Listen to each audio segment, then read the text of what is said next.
미안하지만 더는 오지 말아주게. 순간 집안에서 들려온 날카로운 목소리. 어머니, 또 그 편지 받으셨습니까? 경자는 당황해 손에 쥔 편지를 움켜쥐었고 한결은 방 안에 숨어 숨을 죽였다.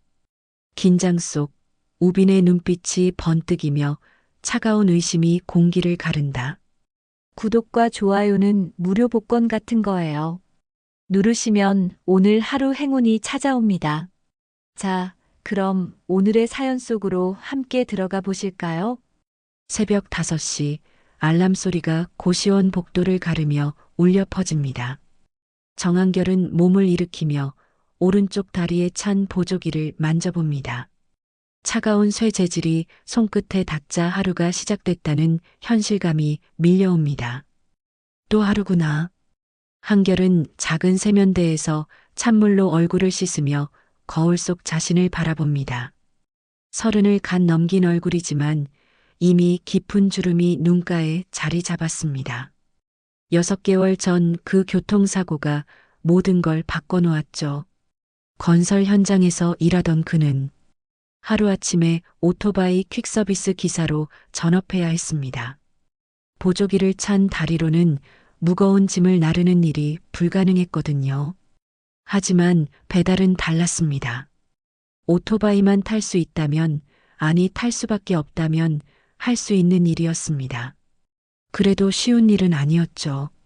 비 오는 날이면 다리가 욱신거려서 잠을 이루지 못할 때도 많습니다. 특히 새벽에 일어날 때면 다리가 돌덩이처럼 무겁게 느껴지곤 했죠. 한결은 낡은 배달복을 입고 지하 주차장으로 향합니다. 좁은 계단을 내려가며 보조기가 계단에 부딪히는 소리가 쨍쨍 울려 퍼집니다. 그의 오토바이는 중고로 산 스쿠터입니다.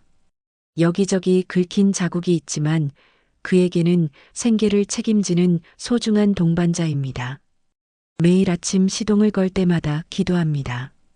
오늘도 무사히 돌아올 수 있기를, 고장나지 않기를 말입니다. 오토바이 시트에 앉으면서 한결은 안도의 한숨을 내쉽니다. 앉아서 하는 일이라서 다리 부담이 덜하거든요. 엔진을 켜자 특유의 경쾌한 소리가 울려 퍼집니다. 한결은 헬멧을 쓰며 오늘의 첫 배달지를 확인합니다. 서울 강남구 청담동 이경자 할머니 댁. 벌써 3개월째 매일 같은 시간에 가는 곳입니다. 오늘도 편지구나. 한결은 작은 봉투를 배달함에 넣으며 중얼거립니다. 발신인 정보는 없고 수신인만 이경자라고 정갈하게 적혀 있습니다. 누가 보내는지 무슨 내용인지 궁금했지만 그건 배달기사가 알 바가 아니었죠. 하지만 궁금하긴 했습니다. 요즘 누가 손편지를 매일 보내는지, 그것도 이렇게 정성스럽게 쓴 편지를 말입니다. 봉투에서 나는 은은한 향기며 정성스럽게 쓰인 글씨체며 모든 게 범상치 않았거든요. 오전 교통이 한창 복잡한 시간, 한결은 익숙한 길을 따라 청담동으로 향합니다. 보조기 때문에 발목이 뻣뻣하지만 오토바이 운전에는 큰 지장이 없습니다. 오히려 일에 집중하다 보면 다리 아픈 것도 있게 됩니다. 신호에 걸릴 때마다 다른 오토바이 기사들과 눈인사를 나누기도 하죠. 다들 각자의 사연을 안고 오늘도 길 위에서 하루를 보내고 있습니다. 한강을 건너 강남으로 들어서니 풍경이 확 바뀝니다. 높은 빌딩들과 깔끔한 도로, 그리고 비싼 외제차들. 한결은 이런 곳에서 태어났다면 어땠을까 하는 생각을 하기도 합니다. 하지만 금세 고개를 젓죠. 부러워해봤자 달라지는 건 없으니까요. 청담동 고급 주택가에 도착하니 벌써 10시 50분. 한결은 늘 그랬듯 이경자 할머니 집 앞에 오토바이를 세웁니다. 2층 단독주택, 작지만 단정하게 정리된 앞마당이 인상적입니다. 장미꽃이 예쁘게 피어 있고 작은 화분들이 정성스럽게 가꿔져 있죠. 집 전체에서 주인의 정성스러운 손길이 느껴집니다. 현관문을 향해 걸어가는데 익숙한 목소리가 들려옵니다. 오늘도 왔구만. 고맙네. 자네가 오니 마음이 놓여. 이경자 할머니가 현관 앞 나무 의자에 앉아 계십니다. 80세라고 하기엔 정정한 모습에 늘 단정하게 빗어 올린 머리, 그리고 따뜻한 미소. 한결에게는 어머니 같은 존재입니다. 어릴 때 돌아가신 어머니의 모습이 경자에게서 겹쳐 보이거든요. 그 따뜻한 눈빛이며 정성스러운 말투며 모든 게 그리운 어머니를 떠올리게 했습니다. 할머니, 안녕하십니까? 오늘도 편지 가져왔습니다. 한결은 정중하게 인사하며 편지를 건넵니다. 경자는 편지를 받아들지만 바로 열어보지 않습니다. 늘 그랬죠. 편지를 받으면 그냥 품속에 넣어두고 한결과 잠시 이야기를 나눕니다. 처음엔 이상했지만 이제는 익숙해졌습니다. 요즘 다리는 어떤가? 비 오는 날엔 많이 아프지? 괜찮습니다. 일할 수 있을 만큼요. 그래도 무리하지 말게. 자네 같은 좋은 청년이 아프면 안 되지. 경자의 말에 한결은 가슴이 따뜻해집니다. 가족도 없고 친구도 별로 없는 그에게 이런 따뜻한 말을 건네는 사람은 경자가 유일합니다. 처음 이 집에 배달을 왔을 때부터 경자는 한결을 친손자처럼 챙겨줬거든요. 겨울에는 따뜻한 차를 끓여주고 여름에는 시원한 보리차를 내어주며 항상 따뜻하게 맞아주었습니다. 할머니는 오늘 어떻게 지내셨어요? 그냥 그렇지 뭐. 나이 들면 하루하루가 다 비슷해. 그런데 자네가 오면 하루가 밝아진다니까. 한결은 경자의 손을 바라봅니다. 세월의 흔적이 고스란히 새겨진 손이지만 여전히 따뜻합니다. 가끔 경자가 보리차를 끓여서 내어주실 때면 그 손길에서 어머니의 온기를 느꼈거든요. 어머니가 마지막에 한결의 손을 잡고 했던 말이 생각납니다. 착하게 살라고, 누구를 원망하지 말라고 했던 그 따뜻한 목소리 말입니다. 저도 할머니 뵈러 오는 게 하루 중 가장 좋은 시간입니다. 그런가? 그럼 다행이네. 경자는 편지를 품속에 넣으며 미소를 짓습니다. 한결은 궁금했습니다. 경자는 편지를 받고도 읽지 않고 침실로 가져가서 침대 옆 서랍에 넣어둔다는 걸 우연히 본 적이 있거든요. 한 번은 화장실을 빌려달라고 했을 때 침실을 지나가다가 봤습니다. 서랍 안에 비슷한 편지들이 수십 통 쌓여 있더군요. 모두 같은 필체로 쓰인 편지들이었습니다. 도대체 누구에게서 오는 편지일까요? 왜 읽지도 않고 모아두시는 걸까요? 하지만 묻지 않습니다. 그건 예의가 아니니까요. 한결은 시계를 보며 일어섭니다. 그럼 저는 이만 가보겠습니다. 그래, 조심히 가게. 비 온다니까 더 조심하고. 한결은 인사를 마치고 오토바이로 향합니다. 뒤돌아보니 경자가 여전히 의자에 앉아서 그를 바라보고 있습니다. 손을 흔들어주는 모습이 정말 어머니 같았죠. 한결은 마음속으로 다짐합니다. 내일도 모레도 변함없이 이 집에 편지를 가져다 드리겠다고. 점심시간이 지나고 오후 배달이 시작됩니다. 한결의 다리는 점점 뻣뻣해지고 보조기와 살이 닿는 부분이 쓰라려 오기 시작합니다. 그래도 멈출 수 없습니다. 오늘 벌이가 내일의 밥값이니까요. 하루 12시간을 쉬지 않고 달려야 겨우 한 달 고시원비와 생활비가 나옵니다. 때로는 힘들어서 포기하고 싶을 때도 있지만 경자 할머니의 따뜻한 미소를 떠올리면 다시 힘이 납니다. 해가 지고 마지막 배달을 마칠 때쯤 한결은 다시 경자 할머니를 떠올립니다. 그 따뜻한 미소와 정성스럽게 끓여주던 보리차 한 잔, 그리고 늘 궁금했던 그 편지의 정체. 언젠가는 알게 될 날이 오겠죠. 고시원으로 돌아온 한결은 샤워를 하며 하루의 피로를 씻어냅니다. 보조기를 벗으니 다리가 한결 편해집니다. 작은 책상에 앉아 라면 하나로 저녁을 때우며 내일 일정을 확인합니다. 그런데 그날 평범했던 일상에 균열이 생깁니다. 한결이 오전 11시에 맞춰 경자 할머니 댁에 도착했을 때 늘 그 자리에 앉아 계시던 할머니가 보이지 않았습니다. 현관앞 나무 의자만 덩그러니 놓여 있을 뿐이었죠. 할머니, 계세요? 한결은 현관문을 두드리며 부릅니다. 잠시 후 문이 열리고 경자가 나타났는데 평소와는 다른 모습이었습니다. 얼굴이 창백하고 눈가가 빨갛게 부어 있었거든요. 마치 한밤중에 많이 우신 것 같았습니다. 아, 자네구나. 미안해. 할머니, 괜찮으세요? 얼굴이 안 좋아 보이시는데.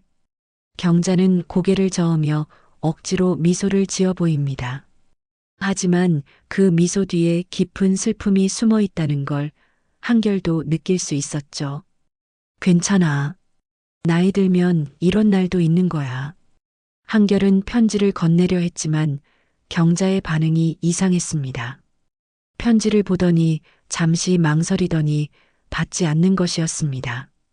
할머니, 자네, 혹시 시간 있나? 잠깐 들어와서 차 한잔하고 가면 안 될까? 이런 부탁은 처음이었습니다. 평소에도 따뜻하게 대해주셨지만 집 안으로 초대한 적은 없었거든요. 한결은 고개를 끄덕였습니다. 뭔가 할머니에게 큰일이 생긴 것 같았으니까요. 경자의 집안은 밖에서 본 것처럼 단정했습니다.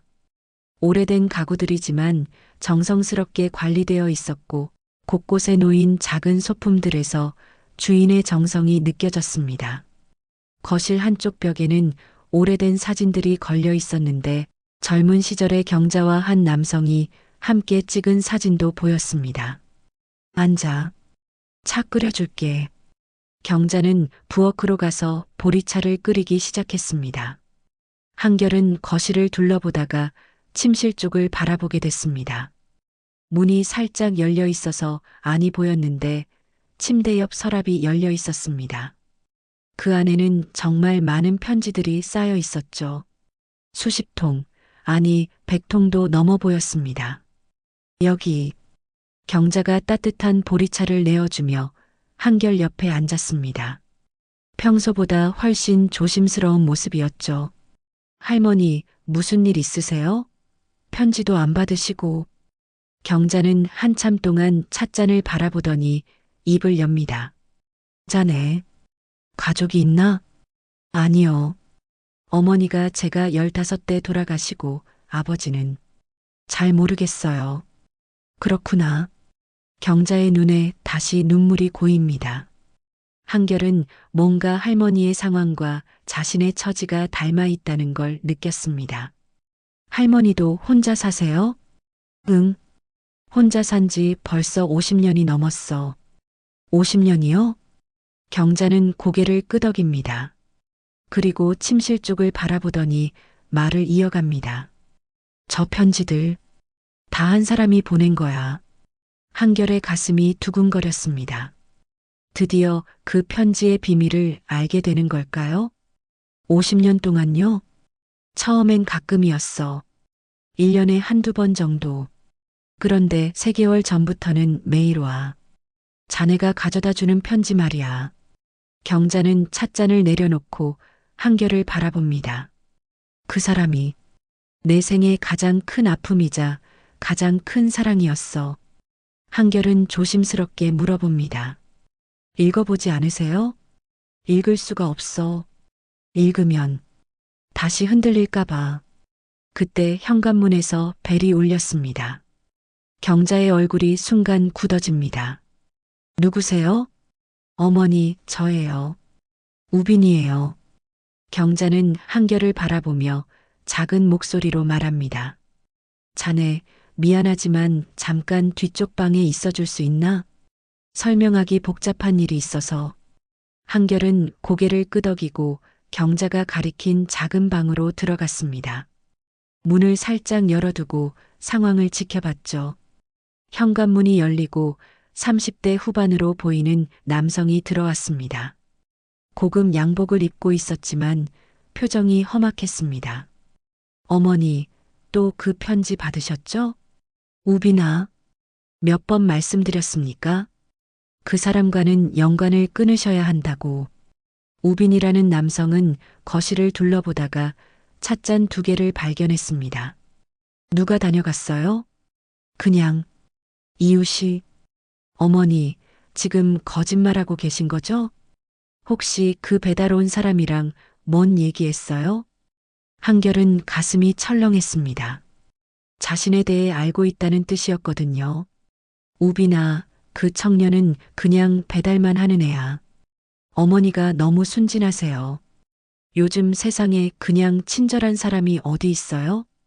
분명 뭔가 목적이 있을 거예요. 우빈은 침실로 가서 서랍을 열어봤습니다. 그리고 편지 몇 통을 꺼내더니 경자에게 내밀었습니다. 이거 다 버리세요.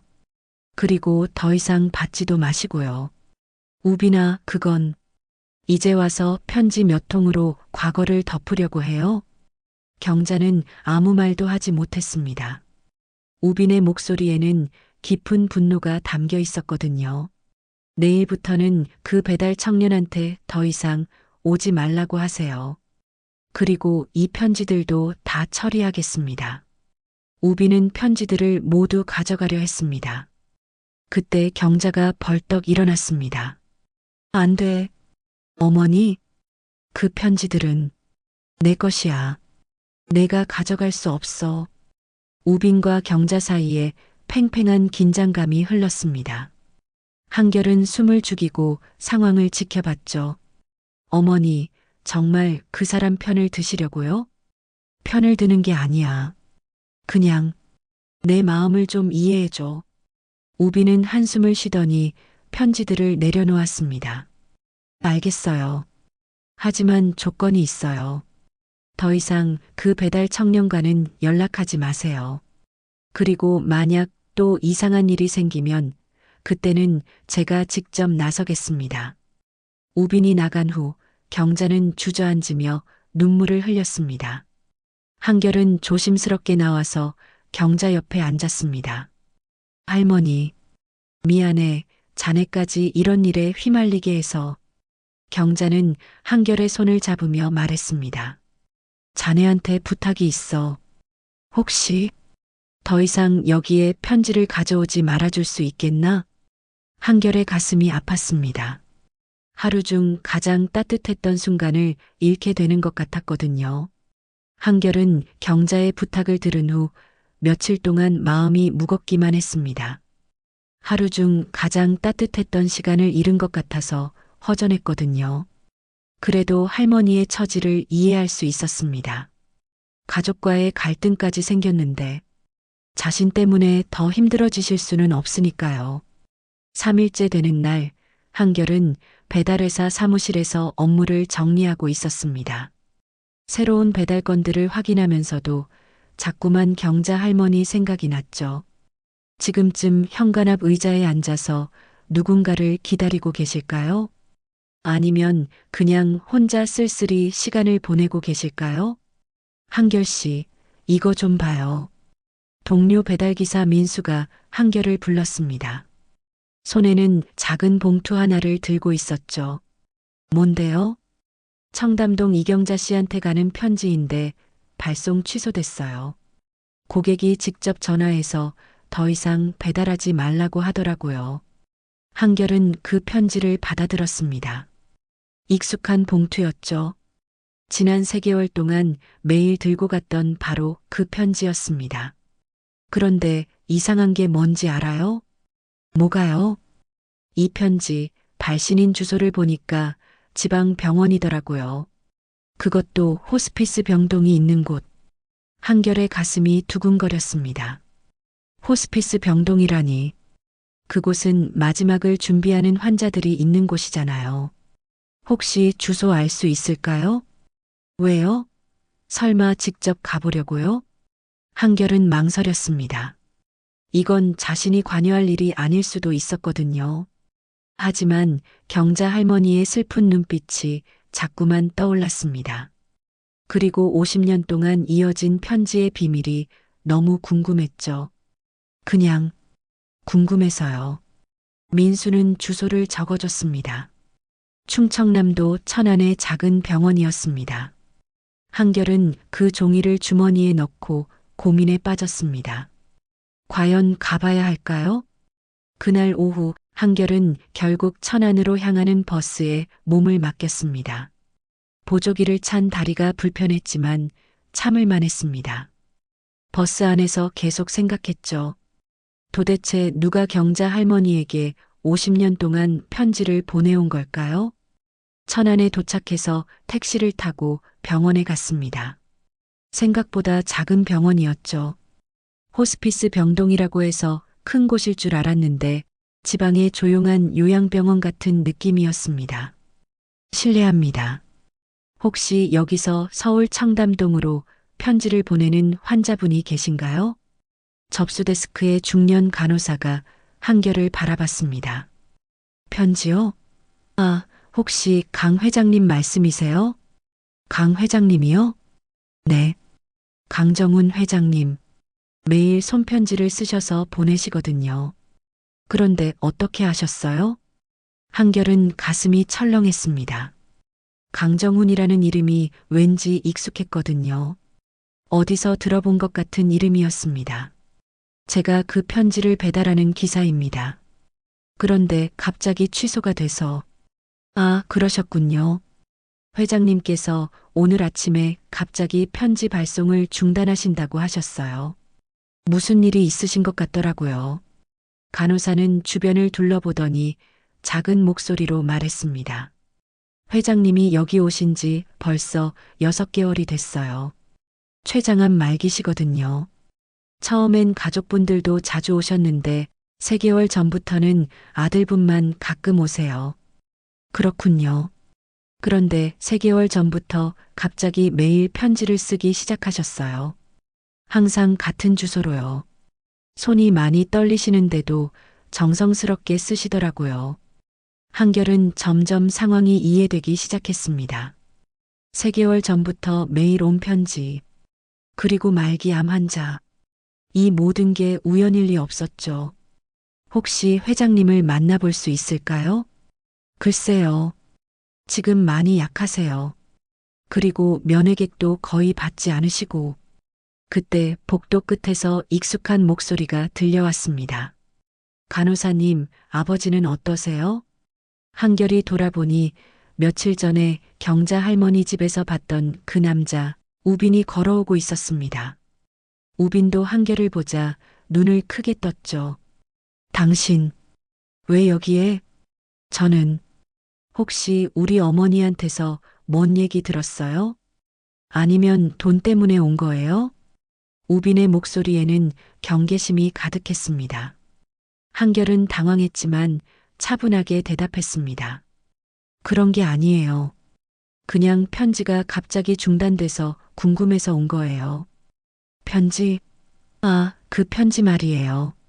우빈은 한숨을 쉬며 한결을 바라봤습니다. 제발 우리 가족 일에 끼어들지 마세요. 당신이 뭔지는 모르겠지만 이 일은 당신이 관여할 일이 아니에요.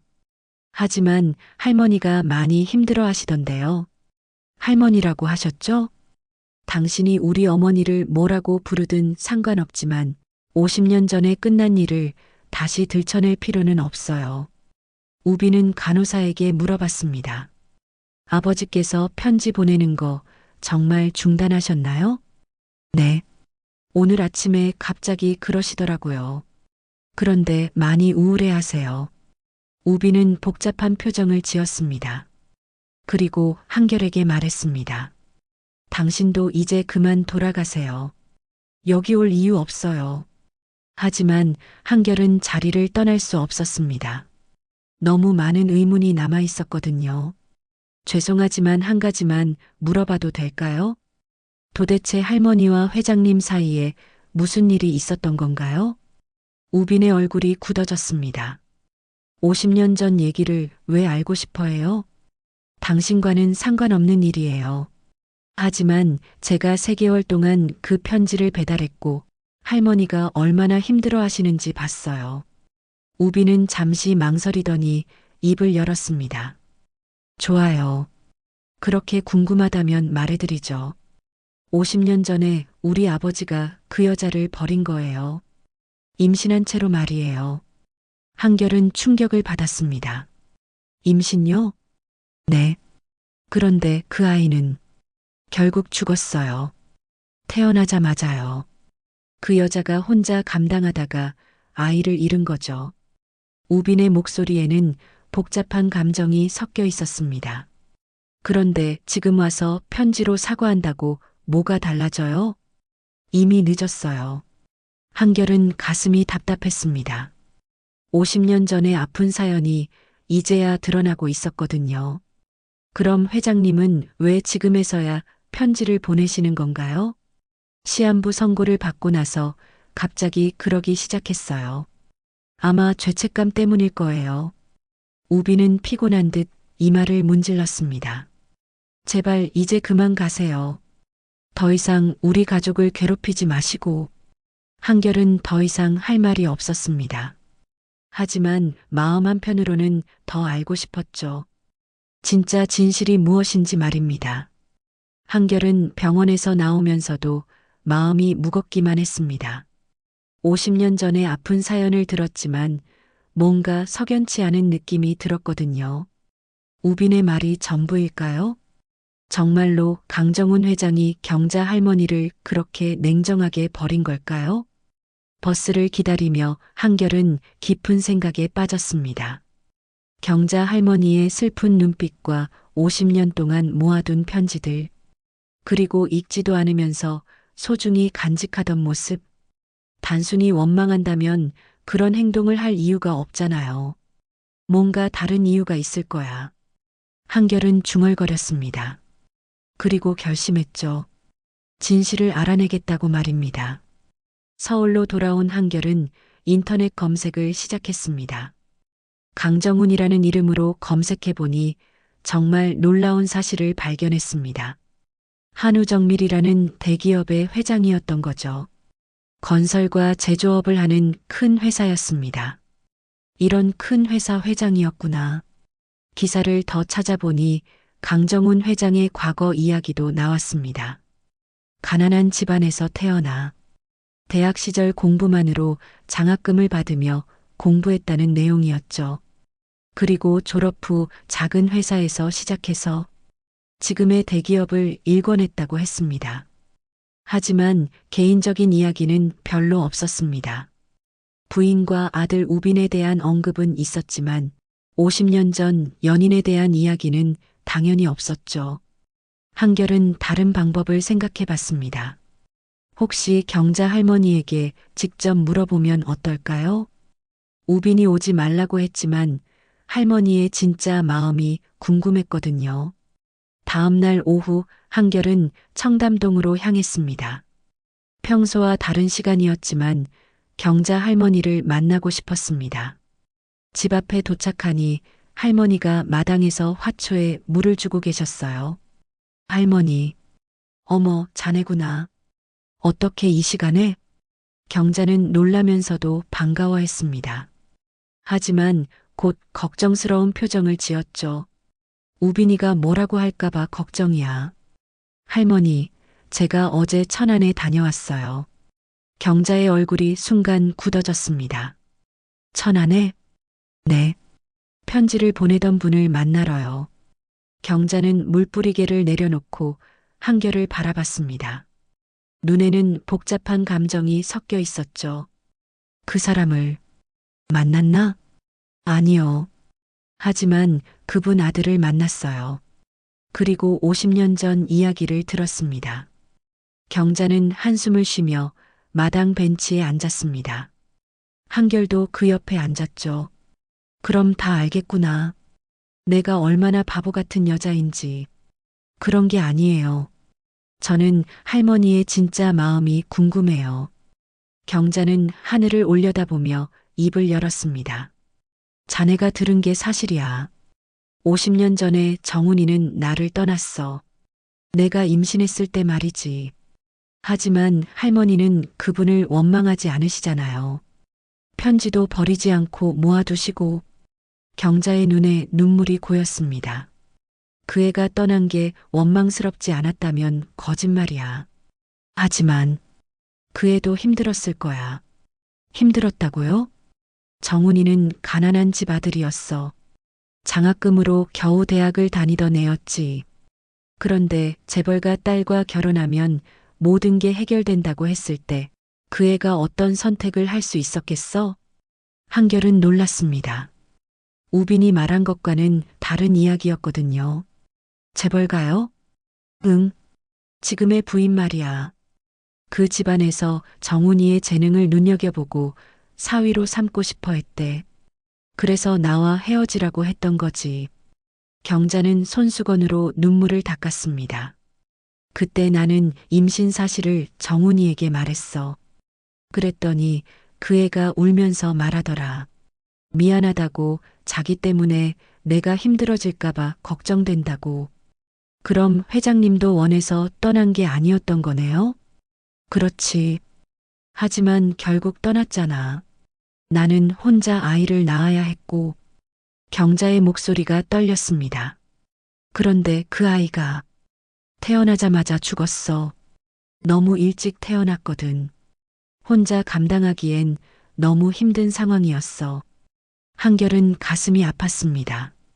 얼마나 힘드셨을까요? 그 후로는 어떻게 지내셨어요? 그냥 살았지.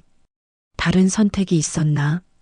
그런데 몇 년 후에 정훈이가 편지를 보내기 시작했어.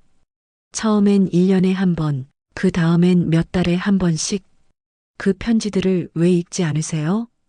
경자는 쓴웃음을 지었습니다. 처음 몇 통은 읽었어. 미안하다는 말, 잘 지내냐는 말, 그런 내용들이었지.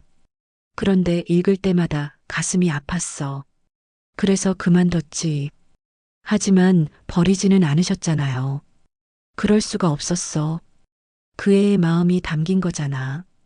비록 우리가 함께할 수는 없었지만 그 애가 나를 기억해준다는 것만으로도 위로가 됐거든.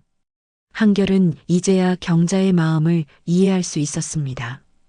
원망과 사랑이 함께 있는 복잡한 감정이었던 거죠.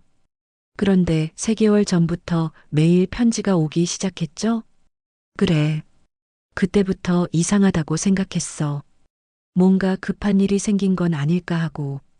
경자는 한결을 바라봤습니다. 혹시 그 애에게 무슨 일이 생긴 거야? 한결은 망설였습니다. 강정훈 회장이 시한부 판정을 받았다는 말을 해야 할까요? 할머니, 회장님이 많이 아프세요. 경자의 얼굴이 창백해졌습니다. 얼마나 아픈데? 췌장암 말기래요. 6개월 정도 시간이 남았다고 하고요. 경자는 주저앉을 뻔했습니다. 한결이 재빨리 부축했죠. 정훈이가 그렇게 아픈데 혼자 있는 거야? 아들분이 가끔 찾아가신다고 하던데요. 우빈이 말이지? 한결은 놀랐습니다. 경자가 우빈을 알고 있다는 뜻이었거든요. 할머니, 우빈 씨를 아세요? 경자는 고개를 끄덕였습니다. 그 애도 내 아들이나 다름없어. 정훈이가 결혼한 후에 태어난 아이지만 가끔 보러 왔거든. 보러 왔다고요? 어릴 때 말이야. 정훈이가 몰래 데려와서 나를 할머니라고 부르라고 했었어. 그때는 그냥 아버지 친구 할머니인 줄 알고 따랐지. 한결은 점점 상황이 복잡하다는 걸 깨달았습니다. 우빈도 경자를 알고 있었고 어린 시절부터 만나왔다는 거였죠. 그럼 우빈 씨가 왜 그렇게 반대하는 건가요? 10년 전쯤에 진실을 알게 됐거든. 자기 아버지의 첫사랑이 바로 나라는 걸. 그 후로는 원망하기 시작했어. 아버지가 나 때문에 괴로워한다고 생각하나 봐. 경자는 깊은 한숨을 쉬었습니다. 그 애도 나름대로 아버지를 보호하려는 거겠지. 하지만 정훈이가 정말 아프다면 경자의 눈에 결심이 서렸습니다. 자네, 나 좀 도와줄 수 있겠나? 할머니, 무슨 도움이 필요하세요? 한결은 경자의 간절한 눈빛을 보며 물었습니다. 그 눈에는 50년 동안 묻어두었던 마음이 고스란히 담겨 있었거든요. 정훈이를 만나고 싶어. 마지막 일지도 모르잖아. 경자의 목소리는 떨리고 있었습니다. 한결은 가슴이 뭉클했죠. 50년을 기다린 사랑이라면 마지막 인사 정도는 할 수 있어야 하지 않을까요? 제가 도와드릴게요. 하지만 우빈 씨가 반대할 텐데. 그건 내가 설득해 볼게. 자네는 그냥 나를 천안까지 데려다 주기만 하면 돼. 경자는 한결의 손을 꼭 잡았습니다. 그 손에서 간절함이 전해졌죠. 자네 덕분에 용기가 생겼어. 혼자였다면 엄두도 못 냈을 거야. 다음 날 한결은 경자와 함께 천안으로 향했습니다. 경자는 평소보다 정성스럽게 단장을 했습니다. 50년 전 정훈이 좋아했던 하늘색 원피스를 입고 머리도 예쁘게 빗어 올렸죠. 나이는 들었지만 여전히 우아한 모습이었습니다. 이 옷, 50년 전에 정훈이가 예쁘다고 했던 옷이야. 경자는 옷깃을 만지며 말했습니다. 그 모습에서 설렘과 긴장이 동시에 느껴졌죠. 떨려. 버스 안에서 경자가 중얼거렸습니다. 한결은 할머니의 손을 잡아드렸죠. 괜찮으실 거예요. 50년이야, 50년. 그 긴 시간이 지나고 다시 만난다니. 경자의 눈에는 기대와 두려움이 함께 있었습니다. 혹시 정훈이 자신을 알아보지 못하면 어떻게 하죠? 아니면 만나기를 거부하면 어떻게 할까요? 병이 많이 진행되어서 의식이 없으면 어쩌죠? 할머니, 정말 많이 사랑하셨나 봐요. 그 애는 내 청춘 전부였어. 대학교 1학년 때 처음 만나서 4년 동안 함께 했으니까. 그때는 정말 행복했지. 경자는 창밖을 바라보며 옛 추억에 잠겼습니다. 매일 도서관에서 만나서 함께 공부하고 주말에는 한강에서 데이트하고 가난했지만 행복했어. 그 애가 항상 말했거든. 졸업하면 결혼하자고 꼭 행복하게 해주겠다고. 한결은 경자의 이야기를 들으며 마음이 아팠습니다. 그 순수했던 사랑이 사회의 벽 앞에서 무너져야 했다니. 병원에 도착했을 때 마침 우빈이 나오고 있었습니다. 경자를 보자 깜짝 놀라더니 성큼성큼 다가왔죠. 할머니, 왜 여기까지 오셨어요? 우빈의 목소리에는 당황스러움이 묻어났습니다. 우빈아, 너 아버지 좀 만나게 해줄래? 안 됩니다. 아버지 상태가 좋지 않아요. 어제부터 계속 열이 나시고 의식도 흐려지세요. 경자의 얼굴이 창백해졌습니다. 그럼 더 늦기 전에 만나야 하는 거 아니야? 할머니, 이해해 주세요. 아버지가 할머니를 보시면 감정이 격해지실 거예요. 지금 상태로는 위험해요. 우빈은 한결을 노려봤습니다. 당신이 할머니를 부추긴 거죠? 이래도 되는 겁니까? 그런 게 아니에요. 할머니가 먼저. 그만해. 경자가 두 사람 사이에 끼어들었습니다.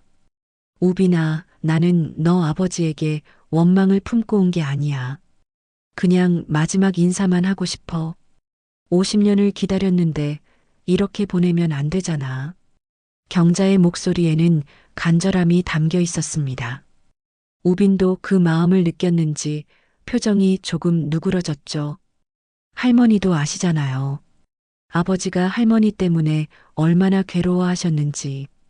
성공했지만 늘 죄책감에 시달리셨어요. 그래서 더 만나야 하는 거 아니야?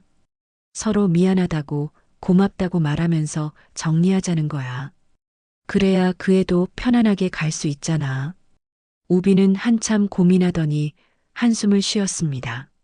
알겠어요. 하지만 정말 짧게만요. 그리고 아버지가 힘들어하시면 바로 나오셔야 해요. 병원 복도를 걸으며 경자의 발걸음이 점점 느려졌습니다. 한결이 팔을 받쳐드리자 고맙다는 듯 미소를 지었죠. 정말 괜찮으세요? 응. 그냥 너무 오래 기다린 순간이라서 그래. 꿈인 것 같아. 복도 끝에서 간호사가 다가왔습니다. 회장님 면회객이신가요? 지금 조금 의식이 돌아오셨어요. 하지만 오래 계시면 안 됩니다. 병실 문 앞에 도착했을 때 우빈이 먼저 들어갔습니다. 잠시 후 나와서 말했죠. 아버지께서 만나시겠대요. 할머니라는 말을 들으시더니 눈물을 흘리세요. 경자는 깊게 숨을 들이쉬고 병실로 들어갔습니다. 한결은 복도에서 기다리며 가슴을 졸였죠. 병실 안에서는 처음엔 조용했습니다. 그러다가 낮은 흐느낌 소리가 들렸어요. 남자의 목소리와 여자의 목소리가 번갈아 들렸죠. 50년 만에 재회에서 오가는 말들이 어떤 것들일까요? 경자야. 정말 너구나. 정훈아, 많이 아프지? 미안해. 정말 미안해. 나도 미안해. 너를 원망했던 적도 있었어. 복도에서도 들릴 만큼 큰 목소리는 아니었지만 감정이 절절히 담긴 대화였습니다. 한결은 가슴이 뭉클했어요. 30분 정도 지났을 때 병실 문이 열렸습니다. 경자가 눈물을 흘리며 나왔어요. 하지만 그 눈물은 슬픔만의 눈물이 아니었습니다. 어떤 안도감도 함께 있었거든요. 할머니, 괜찮으세요? 응. 이제야 마음이 놓여. 우빈도 복잡한 표정으로 나왔습니다. 눈가가 빨개져 있었죠. 할머니, 아버지가 부탁하셨어요. 앞으로도 편지를 받아달라고요. 한결은 놀랐습니다. 그럼 다시 배달을 해야 한다는 뜻이잖아요. 그리고 답장도 써달라고 하셨어요. 남은 시간 동안 할머니와 편지로라도 대화하고 싶다고. 경자는 고개를 끄덕였습니다. 그럴게. 이제야 그 애와 진짜 대화할 수 있게 됐네. 병원을 나서는 길에 경자가 한결의 팔을 잡고 말했습니다. 고마워. 자네 덕분에 50년 묵은 한을 풀었어. 제가 한 게 뭐 있어요. 할머니가 용기를 내신 거죠. 아니야. 자네가 없었다면 이런 일은 없었을 거야. 자네는 정말 고마운 사람이야. 그날 저녁 한결은 경자와 함께 조용한 식당에서 저녁을 먹었습니다. 경자는 한결에게 병실에서 있었던 일을 천천히 들려줬어요.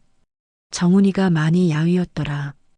예전 모습을 찾기 힘들 정도로. 하지만 눈빛만은 예전 그대로였어. 무슨 말씀을 나누셨어요? 미안하다고, 고맙다고. 그리고 지금도 사랑한다고. 경자의 목소리가 잠시 떨렸습니다. 그 애가 말하더라. 50년 동안 하루도 나를 잊은 적이 없다고. 다른 사람과 결혼해서 살면서도 항상 내가 어떻게 지내는지 궁금했다고. 그래서 가끔 멀리서라도 보려고 했다고. 정말 깊은 사랑이었네요. 그래. 그리고 이제야 알았어. 그 애도 나만큼 힘들었다는 걸. 성공한 것 같아 보여도 마음 한구석엔 늘 빈자리가 있었다고 하더라. 경자는 찻잔을 들며 계속했습니다. 앞으로 매일 편지를 주고받기로 했어. 50년 동안 못했던 대화를 남은 시간 동안 다 하자고. 다음 날부터 한결은 다시 경자의 집으로 편지를 배달하기 시작했습니다. 이번에는 경자도 편지를 읽었고 답장도 썼어요. 매일 오가는 편지에는 50년 동안 쌓인 그리움과 사랑이 가득했습니다. 하지만 한결은 알고 있었습니다. 이런 행복한 시간이 오래 갈 수는 없다는 걸. 정훈의 시간이 많지 않다는 걸 말이에요. 그런데 그날 평범했던 아침이 한순간에 악몽으로 바뀌었습니다. 한결이 경자 할머니에게 편지를 배달하러 가는 길이었어요. 비가 부슬부슬 내리는 날씨에 도로가 미끄러웠죠. 신호등 앞에서 정차하려던 순간 뒤에서 달려오던 트럭이 미끄러지면서 한결의 오토바이를 들이받았습니다. 으악! 한결은 날아가며 비명을 질렀습니다. 아스팔트 위로 몸이 튕겨나가면서 머리가 하얗게 변했죠. 이번에는 정말 심각했습니다. 6개월 전 교통사고와는 비교할 수 없을 정도로 말입니다. 구급차가 도착했을 때 한결은 의식을 잃은 상태였습니다. 응급실로 실려간 한결을 본 의사는 심각한 표정을 지었어요. 다리 골절은 물론이고 갈비뼈도 부러졌고 머리도 다쳤거든요. 보호자분 계세요? 간호사가 물었지만 한결에게는 가족이 없었습니다. 고시원 주인이 겨우 연락을 받고 달려왔지만 수술 동의서에 사인할 수 있는 가족은 없었죠. 한편 경자는 11시가 넘도록 한결이 오지 않자 이상하게 생각했습니다. 3개월 동안 단 하루도 빠뜨린 적이 없던 한결이었거든요. 왜 안 올까? 경자는 현관 앞에 앉아서 계속 기다렸습니다. 12시가 되고 1시가 되어도 한결은 나타나지 않았어요. 불안한 마음이 점점 커졌죠. 혹시 무슨 일이라도 생긴 건 아닐까? 경자는 배달회사에 전화를 걸어봤습니다. 죄송합니다. 정한결 기사가 오늘 아침 교통사고를 당해서 병원에 입원했습니다. 경자는 전화기를 떨어뜨릴 뻔했습니다. 어느 병원이에요? 경자는 택시를 타고 급히 병원으로 달려갔습니다. 중환자실 앞에서 한결의 소식을 들었을 때 다리가 후들거렸어요.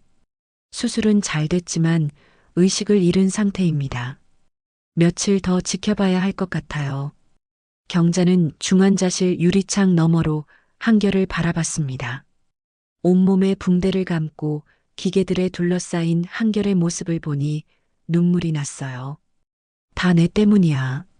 내가 부탁하지만 않았어도. 경자는 자책하며 밤새 병원에서 한결을 지켰습니다. 이런 일이 생길 줄 알았다면 애초에 편지 배달을 부탁하지 말았어야 했는데 말이에요. 이틀 후 한결이 깨어났습니다. 흐릿한 의식 속에서 경자의 모습을 보자 안도의 한숨을 쉬었죠. 할머니, 한결아, 정신 차렸구나. 정말 걱정했어. 경자는 한결의 손을 꼭 잡았습니다. 그 손이 차갑게 식어 있어서 더욱 안쓰러웠어요. 편지는 어떻게 됐어요? 한결이 가장 먼저 걱정한 것은 편지였습니다. 경자는 마음이 아팠어요. 그런 건 걱정 말고 우선 몸부터 회복해. 하지만 회장님이 기다리실 텐데. 괜찮아. 내가 직접 편지를 받으러 갈게. 한결은 고개를 저었습니다. 안 돼요. 할머니가 그런 먼 길을 혼자 다니시면 자네가 나 때문에 다쳤는데 편지 걱정을 하고 있어? 정말 착한 아이구나. 경자는 한결의 이마를 쓰다듬어 주었습니다. 마치 친손자를 돌보는 할머니 같았죠. 의사는 한결이 최소 2달은 입원해야 한다고 했습니다. 이번 사고로 다리 상태가 더 나빠졌고 갈비뼈와 머리 부상도 심각했거든요. 죄송해요, 할머니. 제가 더 조심했어야 했는데. 무슨 소리야. 사고는 누구한테나 날 수 있는 거야. 자네 잘못이 아니야. 하지만 한결은 자책감에 빠져 있었습니다. 6개월 전 첫 번째 사고 때도 그랬고 이번에도 결국 일을 제대로 하지 못하게 됐거든요. 이제 배달도 못하겠네요. 할머니와 회장님 편지도. 그런 걱정 마라. 내가 다른 방법을 찾아볼게. 경자는 그날 저녁 우빈에게 전화를 걸었습니다. 우빈아, 편지 배달하던 청년이 사고를 당했어. 사고요? 심한가요? 응, 꽤 심해. 2달은 입원해야 한대. 우빈은 잠시 침묵했습니다. 그리고 예상치 못한 제안을 했어요. 할머니, 제가 편지를 가져다 드릴게요. 내가? 네. 아버지 상태도 많이 안 좋아지셨어요. 매일 할머니 편지만 기다리고 계세요. 경자는 놀랐습니다. 그동안 반대만 하던 우빈이 직접 편지를 전해주겠다고 하다니요. 정말 괜찮겠어? 할머니께서 아버지를 만나주신 후로 많이 편안해지셨어요. 이제 저도 이해해요. 아버지의 마지막 소원이라면 도와드려야죠. 다음 날부터 우빈이 직접 편지를 가져다 주기 시작했습니다. 처음엔 어색했지만 점점 자연스러워졌어요. 우빈도 어릴 때부터 경자를 알고 지냈던 사이였으니까요. 할머니, 아버지가 편지에서 뭐라고 하셨어요? 한결이 걱정을 많이 하시더라. 자기 때문에 좋은 청년이 다쳤다고. 우빈은 복잡한 표정을 지었습니다. 그 청년. 정말 괜찮은 사람인 것 같아요. 돈도 받지 않고 할머니를 도와드렸다던데요. 그래. 정말 고마운 아이야.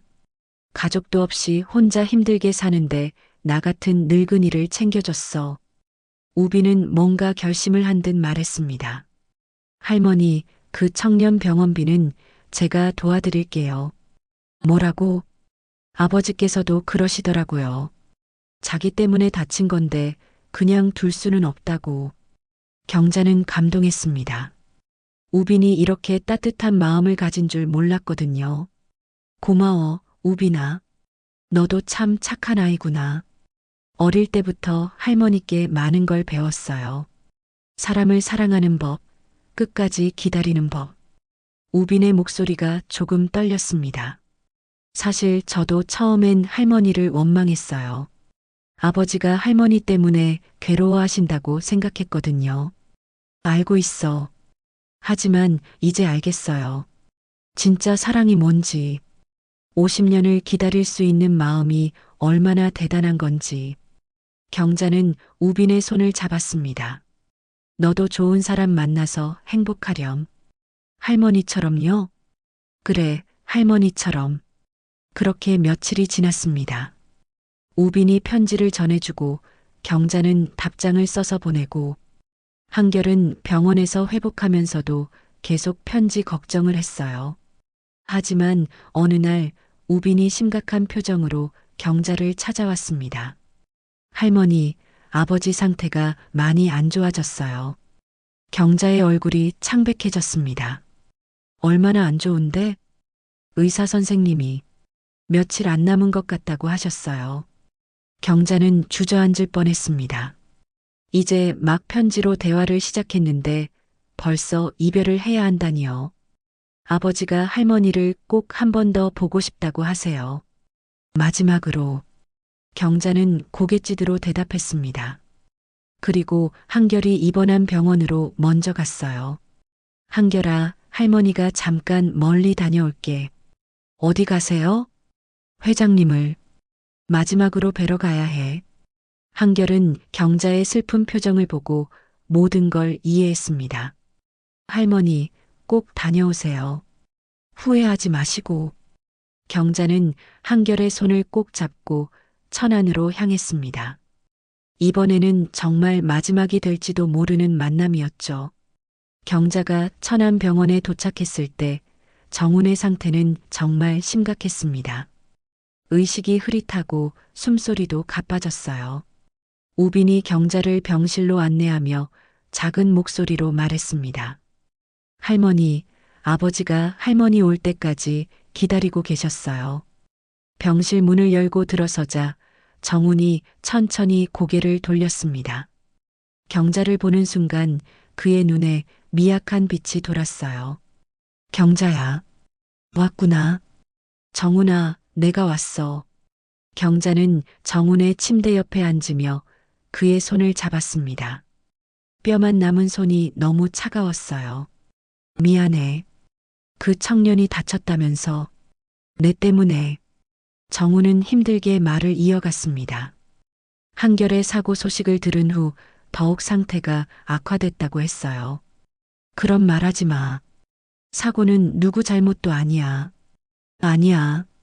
내가 편지를 부탁하지 않았다면 그 착한 아이가 다치지도 않았을 텐데. 정훈의 눈에 눈물이 고였습니다. 경자는 그의 이마를 쓰다듬어 주었어요. 한결이는 괜찮아. 회복되고 있어. 걱정하지 마. 정말? 그래. 그 아이가 할 말이 있다고 하더라. 꼭 전해달라고. 경자는 병원에서 한결이 부탁한 말을 전했습니다. 회장님께 감사하다고 해. 할머니를 통해서 진짜 사랑이 뭔지 배웠다고. 그리고 마지막까지 후회하지 말고 사랑하라고. 정우는 조용히 눈물을 흘렸습니다. 고마운 아이구나. 내가 뭘 해준 것도 없는데. 아니야. 너는 그 아이에게 희망을 줬어. 혼자였던 그 아이에게 따뜻한 마음을 보여줬거든. 우빈이 다가와 아버지의 다른 쪽 손을 잡았습니다. 아버지, 제가 앞으로 한결 씨를 도와드릴게요. 병원비도 다 제가 낼 테니까 걱정하지 마세요. 우빈아, 고맙다. 정우는 아들을 바라보며 말했습니다. 너도 이제 이해하는구나. 네, 아버지. 이제 알겠어요. 할머니를 사랑하신 마음이 얼마나 진실했는지. 우빈의 목소리도 떨렸습니다. 처음엔 아버지가 우리 가족을 버리고 할머니만 생각하신다고 원망했어요. 하지만 잘못 생각했던 것 같아요. 우빈아, 아버지는 누구보다 가족을 사랑하셨어요. 그런데 마음 한구석에 있던 첫사랑까지 버릴 수는 없었던 거죠. 그게 인간적인 거 아닌가요? 정우는 아들의 말에 고개를 끄덕였습니다. 고맙다. 이해해줘서. 경자가 정훈의 손을 두 손으로 감싸며 말했습니다. 정훈아, 나도 할 말이 있어. 뭔데? 고마웠어. 50년 동안 나를 잊지 않아줘서. 덕분에 혼자가 아니었어. 경자야. 그리고 미안해. 너를 더 이해해주지 못해서. 너도 힘들었을 텐데 원망만 했어. 경자는 눈물을 흘리며 계속했습니다. 하지만 이제 알겠어. 우리가 함께할 수 없었던 건 운명이었어. 그런데도 서로를 사랑할 수 있었던 건 기적이야. 정우는 경자의 손을 꼭 잡았습니다. 경자야, 다음 생에는 꼭 함께하자. 그래, 다음 생에는 처음부터 끝까지 함께하자. 두 사람은 50년 전처럼 서로를 바라보며 미소를 지었습니다. 우비는 그 모습을 보며 조용히 병실을 나갔어요. 경자는 그날 밤 정훈 곁에서 밤을 새웠습니다. 가끔 깨어나는 정훈과 옛 추억을 이야기하며 시간을 보냈어요. 기억나? 대학교 뒷산에서 처음 고백했던 날. 물론이지. 벚꽃이 흩날리던 날. 너 그때 얼마나 떨었는지 몰라. 손이 파들파들 떨리더라. 부끄럽게. 왜 그런 걸 기억해? 두 사람은 웃으며 추억을 나눴습니다. 50년 전 그때로 돌아간 것 같았어요. 새벽이 되자 정훈의 상태가 더욱 나빠졌습니다. 의사가 와서 확인한 후 우빈에게 조용히 말했어요. 이제 몇 시간 남지 않은 것 같습니다. 우빈은 경자에게 알렸고 경자는 정훈의 손을 더욱 꼭 잡았습니다. 정훈아, 힘들면 그만 참아도 돼. 아니야. 조금 더. 너와 함께 있고 싶어. 정훈은 간신히 말을 이어갔습니다. 경자야, 내 인생에서 가장 행복했던 시간은 너와 함께했던 4년이었어. 나도 마찬가지야. 그 4년이 내 전부였어. 고마워. 끝까지 함께해줘서. 오전 10시경 정훈이 경자의 이름을 부르며 조용히 눈을 감았습니다. 경자는 그의 손을 잡고 마지막 인사를 했어요. 안녕, 정훈아. 편안히 쉬어. 우빈이 울음이 터져 나왔습니다. 경자도 조용히 눈물을 흘렸지만 슬픔보다는 평안함이 더 컸어요. 50년 만에 제대로 된 이별을 할 수 있었으니까요. 장례식 준비를 하면서 우빈이 경자에게 말했습니다. 할머니, 장례식에 참석해 주세요. 아버지가 원하실 거예요. 하지만 다른 사람들이 뭐라고 할까? 상관없어요. 할머니는 아버지의 가장 소중한 사람이었어요. 장례식 날 경자는 검은 한복을 입고 참석했습니다. 많은 사람들이 궁금한 눈빛으로 바라봤지만 우빈이 당당하게 소개했어요. 아버지의 오랜 친구분입니다. 빈소에서 경자는 정훈의 영정 앞에 서서 마지막 인사를 했습니다. 정훈아, 이제 편안히 쉬어. 50년 동안 고생 많았어. 그리고 조용히 절을 올렸습니다. 참석한 사람들도 경자의 진심 어린 모습을 보고 숙연해졌어요. 장례를 마친 후 우빈이 경자에게 작은 상자를 건넸습니다. 할머니, 이거 아버지가 드리라고 하셨어요. 상자 안에는 50년 전 경자가 정훈에게 선물했던 손목시계가 들어 있었습니다. 오래되었지만 정성스럽게 관리되어 있었어요. 이걸 아직도 간직하고 있었구나. 평생 차고 다니셨어요. 할머니가 선물해 준 거라면서요. 경자는 시계를 가슴에 품으며 눈물을 흘렸습니다. 정훈의 마지막 선물이었어요. 그리고 할머니, 한결 씨한테 가봐야 하지 않을까요? 걱정하고 있을 거예요. 경자는 고개를 끄덕였습니다. 이제 한결에게 돌아가서 모든 이야기를 들려줘야 했어요. 경자가 병원으로 돌아왔을 때 한결은 침대에 앉아 창밖을 바라보고 있었습니다. 며칠 사이 얼굴이 많이 좋아져 있었어요. 경자를 보자 반가운 듯 미소를 지었지만 할머니의 슬픈 표정을 보고 금세 눈치챘죠. 할머니, 회장님이, 응, 조용히 가셨어. 경자는 한결 옆에 앉으며 정훈의 마지막 순간을 들려줬습니다. 한결이 전해달라고 한 말을 듣고 정훈이 얼마나 고마워했는지 그리고 평안하게 눈을 감았는지 말이에요. 제가 도움이 됐을까요? 물론이지. 자네 덕분에 우리가 다시 만날 수 있었잖아. 한결은 고개를 숙였습니다. 갑자기 눈물이 났거든요. 왜 우는 거야? 모르겠어요. 그냥 슬프기도 하고 고맙기도 하고.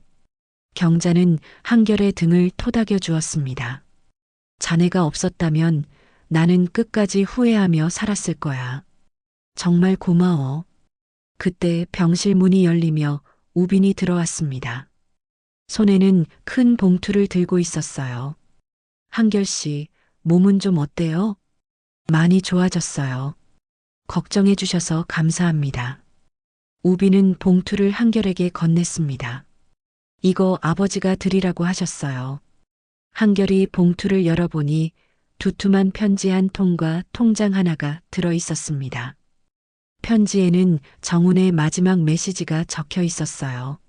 한결 씨에게 비록 직접 만나지는 못했지만 당신 덕분에 인생 최고의 선물을 받았습니다.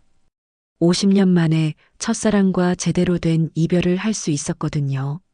이 작은 마음 부디 받아주세요. 그리고 경자 할머니를 계속 돌봐주시길 부탁드립니다. 당신은 정말 좋은 사람입니다. 통장을 보니 상당한 금액이 들어 있었습니다. 한결은 깜짝 놀라며 우빈을 바라봤어요. 이렇게 많은 돈을 받을 수 없어요. 아버지의 마지막 부탁이에요. 그리고 제 부탁이기도 하고요. 우빈은 진지한 표정으로 말했습니다.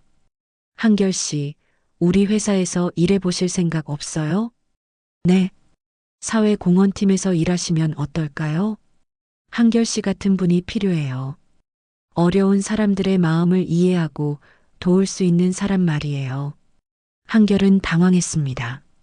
자신 같은 사람이 대기업에서 일할 수 있을까요? 저는 학력도 없고 학력이 중요한 게 아니에요. 마음이 중요하죠.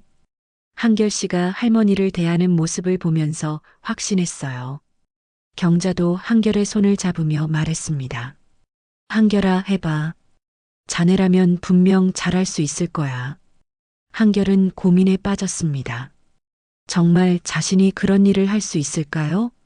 하지만 경자 할머니의 따뜻한 눈빛을 보니 용기가 났어요.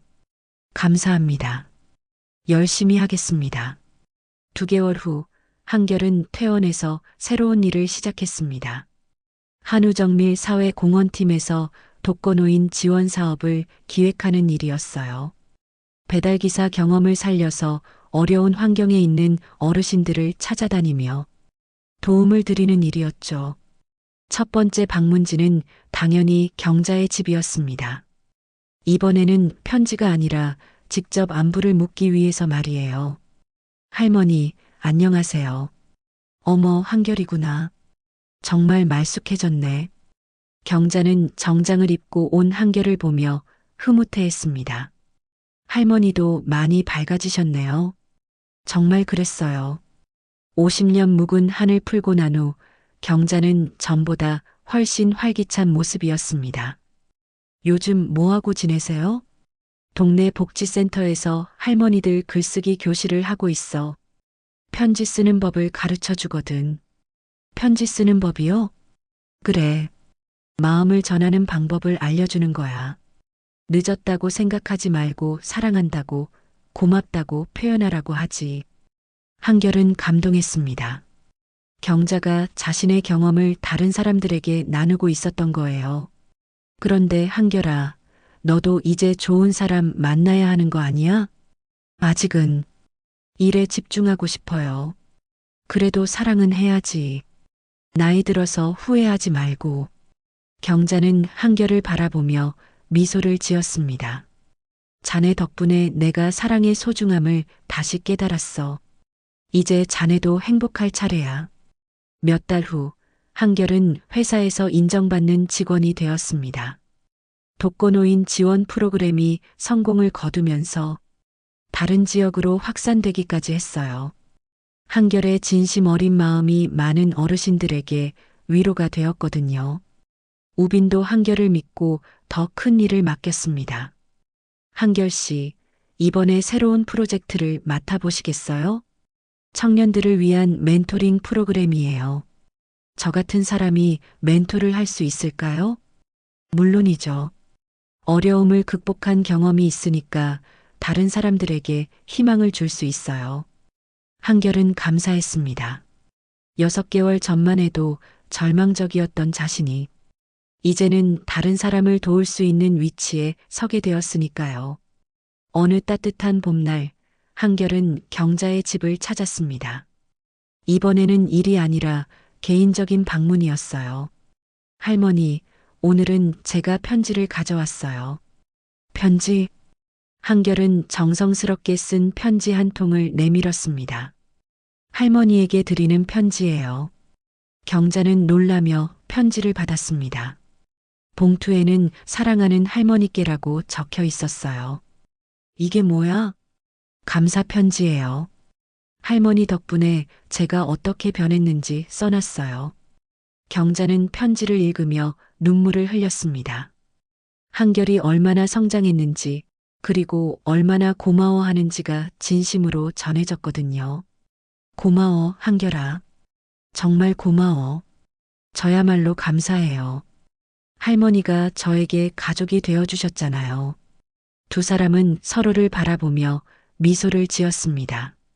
우연히 시작된 인연이 이제는 진짜 가족 같은 사이가 되었어요. 그런데 할머니, 앞으로도 매일 편지 가져다 드릴게요.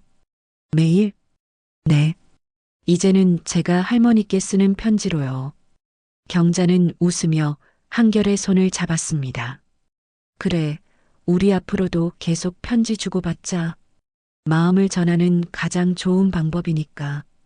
그렇게 한결과 경자는 새로운 형태의 가족이 되었습니다. 피는 섞이지 않았지만 진심으로 서로를 아꼈죠.